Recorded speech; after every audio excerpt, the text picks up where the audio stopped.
بسم اللہ الرحمن الرحیم۔ دعاؤں کی قبولیت کے سنہرے واقعات، سبق نمبر 86۔ دعا مانگتے ہی طوفان پلٹ گیا۔ عبداللہ ابن حبیب اندلس کے مشہور عالم اور محدث تھے۔ یہ مستجاب الدعوات تھے، کثرت سے دعائیں فرماتے۔ ایک مرتبہ طلب علم حدیث کے لیے سمندر کا سفر کر رہے تھے، اچانک طوفان آ گیا اور کشتی کے ڈوبنے کا خطرہ پیدا ہو گیا۔ اس مشکل وقت میں انہوں نے وضو کیا، اپنے ہاتھوں کو آسمان کی طرف بلند کر دیا اور پھر جو دعا کی وہ پڑھنے اور سننے سے تعلق رکھتی ہے۔ اللہم ان کنت تعلم ان رحلتی هذه لوجهك خالصا ولاحیاء سنن رسولک فاکشف عنا هذا الغم وارنا رحمتک کما اریتنا عذابک۔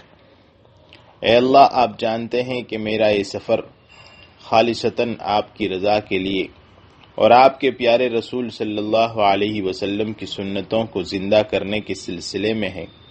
اے اللہ، ہم سے اس مصیبت کو دور فرما دیجیے اور اب ہمیں اسی طرح اپنی رحمت بھی دکھلائیے جس طرح اپنا عذاب دکھلایا ہے۔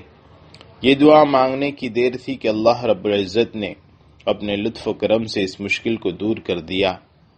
طوفان تھم گیا، پانی کو قرار آ گیا اور ان کی کشتی پار لگ گئی۔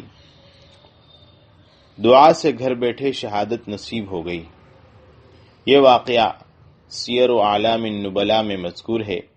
ہیثم ابن عمران الطائی کہتے ہیں، میں ایوب ابن حلبس کے پاس بیٹھا ہوا تھا۔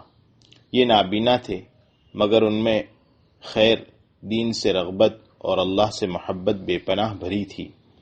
نابینا ہونے کے باوجود وہ یہ دعا مانگ رہے تھے، اللہم ارزقنی شہادتا فی سبیلک، اے اللہ مجھے اپنی راہ میں شہادت نصیب فرما۔ ہیثم کہتے ہیں، میرے دل میں خیال آیا کہ شہادت تو میدان جنگ میں ملتی ہے، نابینا ہیں، انہیں گھر بیٹھے شہادت کیسے مل سکتی ہے؟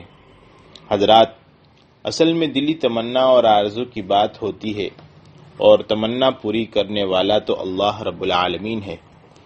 تھوڑا زمانہ گزرا، دشمن دمشق میں قتل و غارت کرتے ہوئے داخل ہوئے۔ جن لوگوں کو انہوں نے ظلم سے شہید کیا ان میں ایوب ابن حلبس بھی شامل تھے۔ جب قاتلوں کو ان کی شخصیت کے بارے میں علم ہوا تو اپنے کیے پر سخت شرمندہ ہوئے اور بے اختیار رو دیے۔ امام ذہبی فرماتے ہیں، یہ واقعہ 132 ہجری میں پیش آیا۔ اللہ تعالیٰ نے اپنے بندے کو گھر بیٹھے شہادت سے نواز دیا۔